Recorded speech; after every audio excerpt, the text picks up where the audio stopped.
Welcome to the deep dive. Think about wanting to find your voice so badly you'd hand make pamphlets just to get your ideas out there. Or maybe connecting with people through these really early kind of revolutionary online forums. That basic human drive that need to express ourselves and build spaces where we actually belong. It's just so powerful. It really is.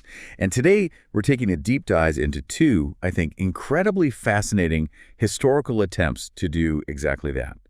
We're looking at creating alternative communication spaces, alternative communities, drawing on some really great excerpts from the book, The Quiet Before. Yeah, and these aren't just, dusty historical footnotes. They feel like really vivid stories. They show the raw power of self-expression, but also that really complex dance between, say, total freedom and the structure you kind of need in a group. So our mission today is really to uncover where these movements came from, some surprising origins maybe, understand the core beliefs driving them, and I think most importantly, see what lessons they might offer us now about connection, about managing information, especially when there are so many conflicting ideas floating around. Right.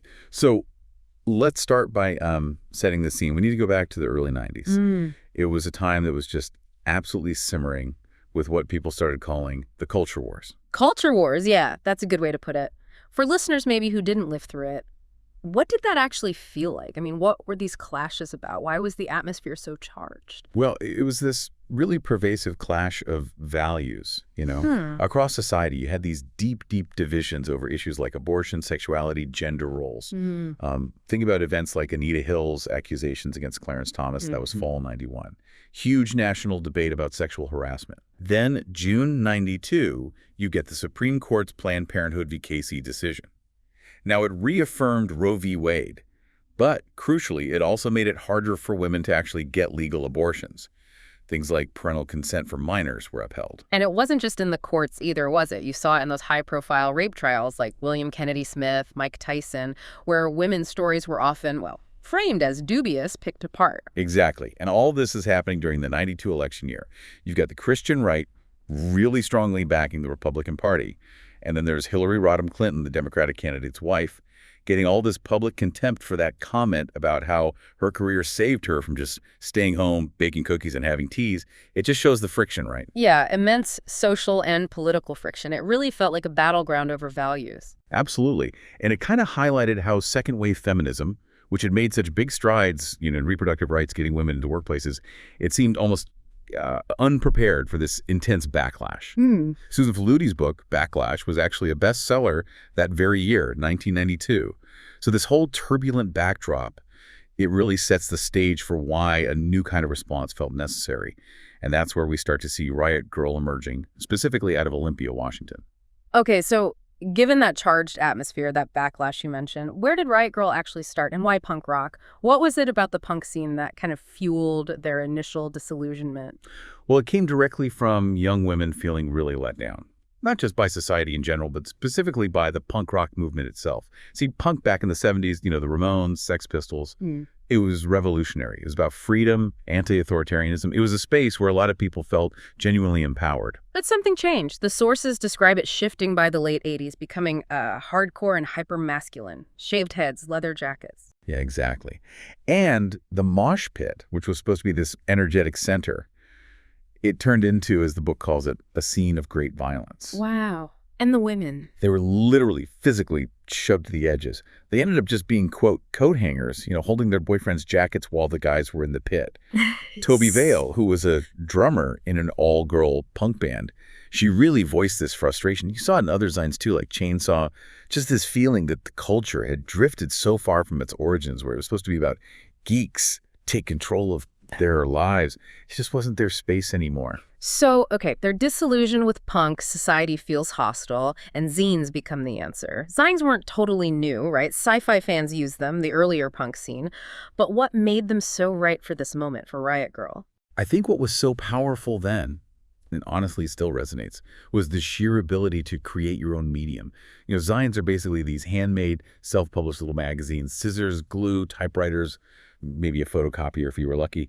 That DIY control meant you weren't stuck with what was on the magazine rack. You could actually produce something. You could talk back. And what they needed to talk back about, it had zero outlet anywhere else. Absolute zero. Yeah. These are the things nobody talked about openly. Societal expectations about how girls should be, big hair, shoulder pads. Yeah. This idea of one way out of girlhood. Mm-hmm. And also the really hard stuff, the secrets whispered in bedrooms, eating disorders, rape, figuring out sexual identity. Toby Vale, when she started her zine, Jigsaw, she explicitly said she wanted to recreate an underground. Her quote is amazing. "I'm making a fanzine not to entertain or distract or exclude or because I don't have anything better to do, but because if I didn't write these things, no one else would either." Wow. That really captures the urgency. It really does. And that urgency connected. In early 1990, Molly Newman and Allison Wolfe, they were freshmen at the University of Oregon. They found Jigsaw, and it just clicked for them because as they felt, 70s feminism felt stale. That hand-me-down dream from their mothers, it just wasn't cutting it for the issues they were facing. And their own lives really fed into it. Allison's mom was a lesbian, opened Olympia's first women's health clinic, got death threats from anti-abortion activists. Right. And Molly was really digging into race, inspired by Spike Lee's Do the Right Thing, reading Eldridge Cleaver. So when they started their own zine, Girl Germs, it became this wild mix, cutting up Barbie coloring books, Girl Scout manuals, even anatomy textbooks, kind of reclaiming these symbols of girlhood to talk about really serious stuff. That's fascinating. And Kathleen Hanna was another key figure. Definitely. Kathleen Hanna, student at Evergreen State College, lead singer, poet, known for really confrontational spoken word, and her zine Fuck Me Blind. What really shaped her vision, though, was an internship she did at Safe Place, a domestic violence shelter.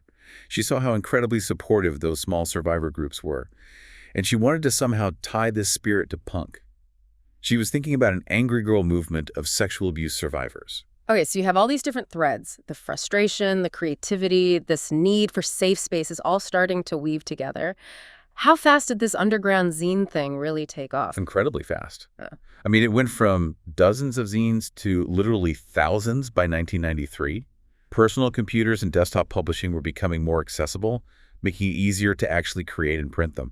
And seeing this explosion, Kathleen and Allison had the idea for Riot Girl Press in 93. The goal was to kind of centralize things, help distribute all these voices. A central distribution hub. That sounds like a huge job. Who actually made that happen? What was it like running it day to day? Yeah, it was massive. The task fell to Erica Reinstein and May Summer Farnsworth, based in D.C. Their apartment apparently turned into just a blizzard of paper. Girls would mail in their zines. Sometimes, the pages still curling, smelling like rubber cement. May actually worked at a copy shop and would secretly use machines after hours to make flat masters for easier copying. And the orders just flooded in dozens of letters every single day. Wow. And the sources state their reasons pretty clearly. Self-representation, needing to be visible without using mainstream media as a tool. Exactly. It was also about networking, connecting these isolated girls, and crucially, taking the burden off young women who often couldn't afford to mail out lots of copies themselves. They were building that central place for this new underground. And just to make their position crystal clear, that first catalog had that defiant PS, didn't it? Oh, yeah. We still say, if you are a reporter, F-Fic off right now. Doesn't get much clearer than that. Not really. And the catalog itself, it listed nearly 90 titles, covering everything. Body image, like Girl Trouble, Cherub. Queer identity in Luna, Party Mix. Sexual health, like Clitoris. The underlying message of the whole thing was basically, okay, now you go make your own. It was a call to participate, not just consume. And this raw energy, this defiance, it definitely got noticed by the grown-up world. Yeah. That first Riot Girl convention in D.C., July 92, brought over 100 girls together. Sounds like it was maybe chaotic, but really vital. Workshops on self-defense, soundboards, how to lay out a zine, even a meeting just called Rape. Yeah, vital's a good word. But the sources also mention internal struggles, right? It wasn't all smooth sailing. What kind of struggle? Well, the kind of challenges any new movement faces when it's trying to figure itself out. Like, there was one session called Unlearning Racism. Participants of color felt excluded. And incredibly, some white girls actually claimed reverse racism. It shows how messy activism can be, right? But it also reflected these deeper societal issues that, frankly, second-wave feminism had also struggled with. And it did spark important dialogues within zines, like Mimi Nguyen's Race Riot. And then the mainstream media got hold of it, and things started to shift. That USA Today article, just a week after the convention, the sources say that's when the Riot Girls started feeling like their movement, if it was a movement, was kind of slipping away. How are they being portrayed? Oh, it was consistently belittling, really dismissive. They got reduced to these easy stereotypes. Better watch out, boys. Or just descriptions of their appearance. hairy legs, army boots, and tattoos. Yeah. Any political points they were trying to make got twisted into irrational aggression. There was this incident at a cheesecake concert, an angry mob of girls chasing a scrawny boy that got blown up to make them all seem just, violently angry. Even 17 magazine, which you'd think might be more sympathetic, their article, Funny, Fighting Mad, called them aggressive, almost domineering, menacing, and confused, basically condemning the Y chromosome as the root of all evil. Right. And what's so ironic and really telling is that the article completely ignored the actual hard issues they were discussing in the zines. And get this, in the exact same issue of 17, there was a reader survey where 40% said they endured daily catcalls and unwanted touching from men. The disconnect is just staggering. It really is. It shows how hard it is for a self-made movement to control its own story once the mainstream media jumps in. That feels incredibly relevant today with social media. Absolutely. This movement, focusing on women's lived experience, decades before #MeToo, it was so potent. Rebecca Walker in Mrs. Magazine in early '92 wrote this essay that read just like something out of a zine. She even called Riot Girl an emerging third wave of feminism. The energy, the insights, they were all there. But as the sources point out, it just hadn't quite cohered into a full political program yet. So Riot Girl showed that raw energy of self-expression, but also the challenges when you define yourself against the mainstream. But what about building a community from the ground up? Based on radical openness and then trying to bring in structure, that takes us somewhere different. The Farm, founded by Stephen Gaskin. Yeah, a very different experiment. The Farm started on about 1,000 acres south of Nashville. Stephen Gaskin founded it initially around 300 members, but it grew fast over 500 by the mid-'70s. And their core belief, their foundation, was this kind of radical free speech absolutism. Okay, free speech absolutism. How did that actually work day to day? It sounds incredibly idealistic. Did they run into problems right away, even before it got better? Well, the premise was utopian, definitely. Let it all out, and the society that emerges will be stronger because of that unfiltered directness. Gaskin took it to an extreme. He allowed literally anyone to stop by and visit, which meant this endless stream of vagrant hippies, draft dodgers, even mentally ill people. One year they apparently had 20,000 visitors. Just imagine the constant influx. Wow. That sounds like, both amazing faith and potential chaos. Who thrived there? What kind of person did that environment create? Well, the book talks about one person, Tex. He developed what is described as monk-like abilities of patience and tolerance just from living through that. He figured he lived in about 15 different households, maybe 200 different people during his time there, always navigating that intense openness. It was a real education in human interaction, I guess. So with all that openness, all that growth, what was the big lesson the Farm eventually learned about trying to scale something so radical? The crucial lesson, the one Tex really took away, was profound. The same rules about total openness applied, but it got harder at scale. The very thing that was their strength became this huge challenge as they grew. And that eventually led Tex to leave in 1982. What was the tipping point for him? He felt Gaskin, the leader, the founder, had turned into an authoritarian, demanding too much for the group or for the collective at the expense of the individual. That balance just got lost. And Tex's realization from that is really key. Success rests on the fragile balance between the needs of the individual and those of the collective. And that balance, it had to be monitored, calibrated, and recalibrated daily. Without that vigilance, without some rules, some structure, he saw firsthand how things could quickly go off the rails. That's a huge insight for any group trying to work together, online or off. It really is, and it leads perfectly into our next example, the Well, the Whole Earth Electronic Link, which sounds like it was maybe consciously designed to tackle exactly that tension, individual freedom versus collective structure. How did Tex's experience at the Farm influence how the Well was built? He brought that core conviction with him, the idea that communication itself could be redemptive, that it was the key to self-government. He believed a virtual space could actually foster that. The Well's design was this interesting mix. Some parts were very intentional, others were more like a happy accident, as the sources say. Okay, let's get into those design choices because they seem incredibly relevant now. What was this PicoSpan software they used? How did that shape things? Right, PicoSpan. It was created by a programmer in Ann Arbor, and it had these built-in libertarian tendencies, like a bias towards just letting conversation flow freely, but kind of surprisingly, it also lent it the orderliness of an academic gathering. So think of it like a structured debate club, but online. It was organized into conferences, and each conference had a host watching over it. Then within those, you had specific topics. So even with that free flow, there was a definite framework underneath. How did that structure actually affect the conversations people were having? Well, the conversations were categorized, segmented, and supervised, which might sound a bit controlling, but it actually gave things focus. You could really dive deep on a specific subject. But the design also allowed conversations to naturally shift and evolve. So there was this constant back and forth between focus and freedom. Yeah. Individual initiative was encouraged, but within that structure, it was about enabling coherent discussion, not just, a chaotic shout fest. And then the money aspect, $8 a month plus $2 an hour to be logged on.